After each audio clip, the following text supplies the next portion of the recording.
when Texas became an independent country in 1836, the people in Texas voted by a large majority that they wanted to join the United States. Sam Houston agreed, and he worked towards this goal.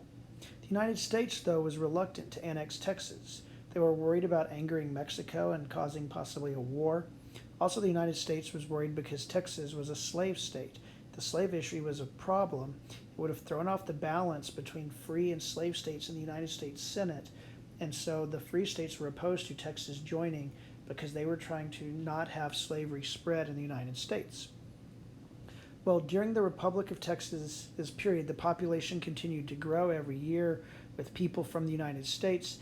Sam Houston still, during his second term, wanted to join the United States, and he pushed for annexation again.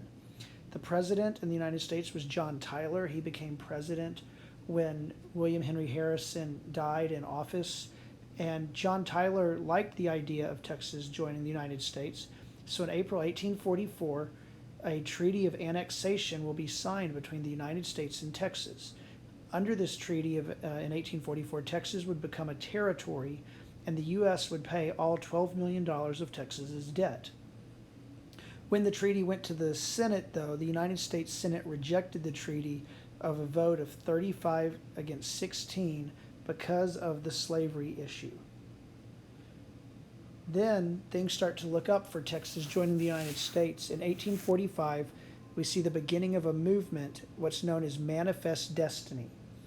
The name comes from a poet, a newspaper reporter by the name of John O'Sullivan, who will write a poem talking about how it is America's manifest destiny, their destiny from God, to control the continent from the Atlantic Ocean all the way to the Pacific Ocean.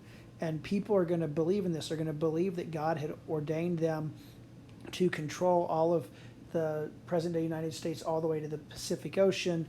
And people are going to start moving west. This is a major period of westward expansion in the United States, and it's going to affect the presidential election of 1844. James K. Polk, the Democratic candidate for president, is in favor of Manifest Destiny, and he's going to run on a slogan where he says that the U.S. needed to reoccupy Oregon and re-annex Texas. Even though Oregon and Texas belong to other countries, his part of that was saying like they'd always belonged to us, they'd been given to the United States by God, and they were just taking them back. His idea is very popular, and Polk is going to win the election rather run with a runaway. Well, people are going to be excited about this. It shows that Texas is going to be a part of the United States.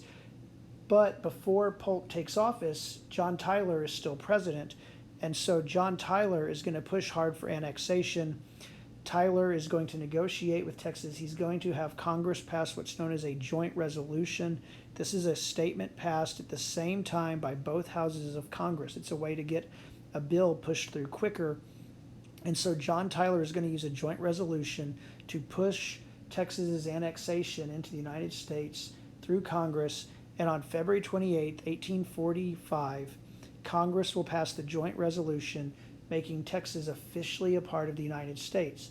And John Tyler will get it done just a few days before he leaves office and James K. Polk comes in as president. And so John Tyler will take the credit of being the president who annexed Texas away from James K. Polk. Under the terms of the joint resolution, Texas is admitted as a state, not a territory. It is a slave state. And they get to keep their public lands. So all of the land that belonged to the government of Texas, the state government of Texas now gets to keep. But Congress is not going to pay off their debts. In June, the Texas Congress will approve annexation. And on October 13th, 1845, the people of Texas will vote, and they will, by a large margin, approve annexation, and they will ratify a new state constitution for Texas, yet another new constitution for Texas. That is the Texas Constitution of 1845. And so now Texas is officially part of the United States. Now that Texas is a state in the United States, it has to have a state government. James Pinckney Henderson is going to be elected the first governor of Texas. As far as political parties go, Texas is just going to adopt the two main U.S. political parties. The two parties in the United States were the Democratic Party, which was the strongest in Texas.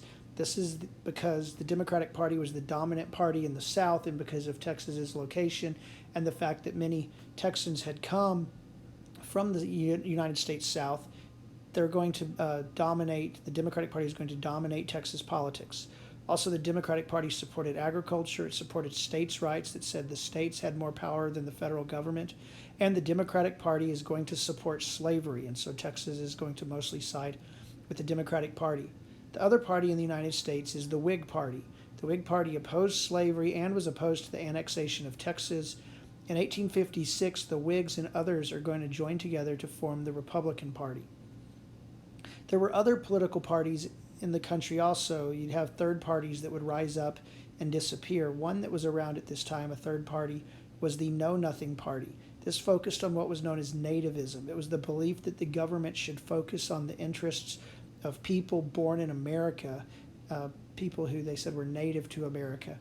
And that would have some support in Texas with opposition to Tejanos and to other immigrants coming in. In the Texas government, two groups that had no political voice were women and African Americans. Again, the majority African Americans were slaves in Texas, but women were not given political rights. They couldn't own property. Mexican Americans were also denied rights, as were Native Americans in Texas. Texas is going to write a state constitution, the Constitution of 1845. Under the Constitution, the governor had the power to appoint many state officials. This will be amended in 1850 to allow that these positions be elected, so the people of Texas get to vote on it. Also in 1850, Texans are going to vote to keep Austin the state capital. So while it was the national capital and Texas was a republic, now Austin is also the state capital of Texas, and it remains the state capital today. There will continue to be fights between new settlers in western Texas and Native American groups. And Texas, along with now the help of the United States Army, since we're part of the United States, will establish a string of forts along the frontier in West Texas to protect against Native American raids. Now that Texas has been annexed to the United States, this is going to cause tensions between Mexico and the United States. One of the big conflicts is dispute over the southern boundary of Texas. Going all the way back to the Treaty of Velasco that ended the Texas Revolution, Texas and Mexico had argued about the boundary. Mexico said the border of the U.S. and Texas was the Nueces River, while Texas and the U.S. are going to say that the border is the Rio Grande River. So both sides are going to claim that strip of land between the Rio Grande and the Nueces. This is going to lead to both groups sending troops into the area. Also, the U.S. is going to demand that Mexico pay reparations to American citizens for damages done to the American citizens' property during the Texas Revolution. A big part of these tensions, though, is the fact that the United States wanted to take California and the southwestern area away from Mexico as a part of Manifest Destiny. That was the United States' goal. They wanted that land. So in 1845, President Polk will send a man by the name of John Slidell to Mexico to purchase this disputed area between the Nueces and Rio Grande River, but also to purchase California in the southwest. Well, the Mexican government was in turmoil. They'd had a change. They'd had some troubles, some fighting with France. Slidell will stay in Mexico City for a year, and no one will meet with him. He has no one to meet with, and after a year, he gives up and he comes home. And Polk and other leaders in the United States government, who are known as the Hawks or the War Hawks, who wanted to go to war, are going to try to come up with a plan that they could go to war with Mexico and take this land away without looking like the aggressors, without looking like the bullies who started a war to take land. And so he's going to order the United States Army in Texas to occupy this disputed area while they're trying to figure out how to go to war with Mexico. Well, then, with the army in this area, on April 25th, 1846, a small fight takes place between some Mexican troops and some American troops north of the Rio Grande River. Both sides are going to claim that they were on their own territory, but for the United States, this allows Polk to say that the United States was attacked on American soil, that Mexico is the aggressors, that this is an act of war.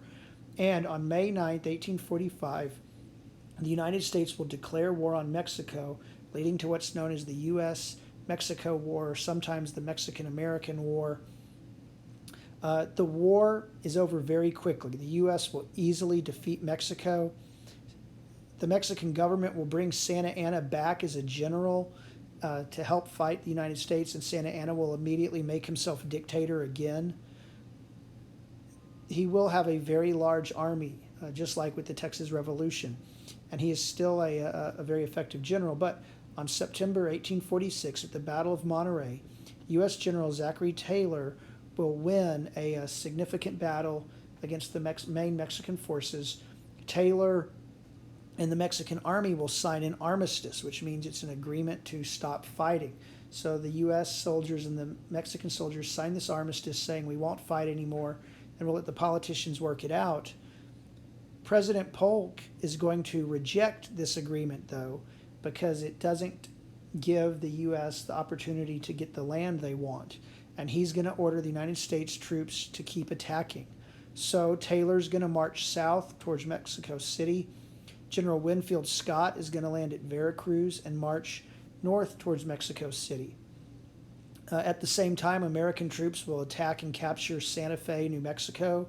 And in California, a group of American frontiersmen who were there supposedly hunting will immediately invade Northern California, declare it independent from Mexico, call their new country the Bear Flag Republic, and they will claim that they're an independent country, a republic, for about a month before they sign a treaty to join the United States.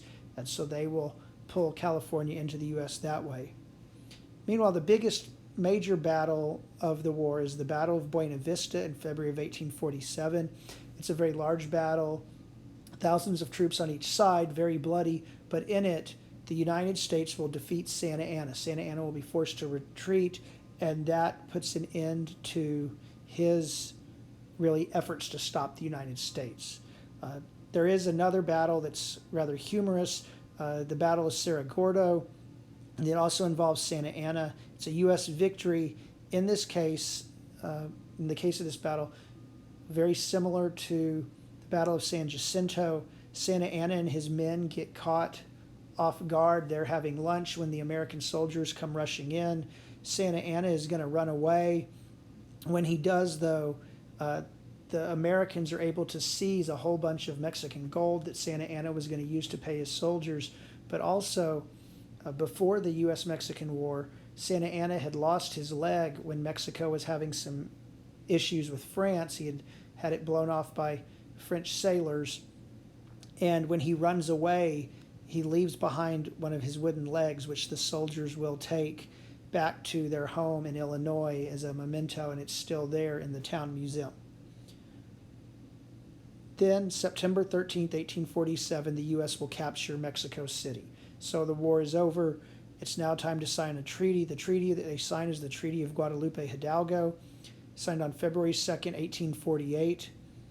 Under the treaty, the border between the U.S. and Texas is set as the Rio Grande River. Also, the United States receives all of the land between Texas and the Pacific Ocean. This area is known as the Mexican Cession today. So everything from Texas all the way over. So New Mexico, Arizona, Colorado, Utah, Nevada, and California will all become part of Texas as part of this Mexican Cession. And in return, the United States will pay Mexico $15 million. Now that all of this land is there, though, the issue of slavery is still a major issue that dominates Texas and United States politics. The question comes up is, should slavery be allowed to expand into the land from Mexico? It becomes a big political fight. The North did not want slavery to spread. The South did want slavery to spread. And then in 1849, California asks to be a state. California wanted to be a free state, and this would have thrown off the balance in the Senate, which would have given the free states more representatives in the U.S. Senate, which would have then given them control of the government. And so there's a lot of arguing, and Henry Clay will come up with this idea, what's known as the Compromise of 1850. And it has several parts in it. California is admitted as a free state, so it throws off that balance in the Senate. The rest of the Mexican Cession will get to decide for themselves if they want slavery. Texas will give up its claim to the land in New Mexico. They will shrink the size of Texas to our current state, and in return, Texas will receive $10 million to pay off our remaining debts from when we were a country. The slave trade will be outlawed in Washington, D.C., but slavery is not illegal in Washington, D.C. You can own slaves, they just can't sell them there. And as a concession for the South, a fugitive slave law will be passed, which allowed runaway slaves to be captured anywhere in the United States and returned to their owners, and the people who capture them receive a bounty, they receive money. This is going to become highly controversial because of this fear that and will happen that slave catchers will kidnap free African Americans in the North and get the money in the South, claiming that these are runaway slaves. With all of this, though, with the Compromise of 1850, it sort of moves Texas. We're established now as a state, but that issue of slavery is so strong, it's going to carry over to the next stage, which is the Civil War, where slavery will be the cause of the Civil War.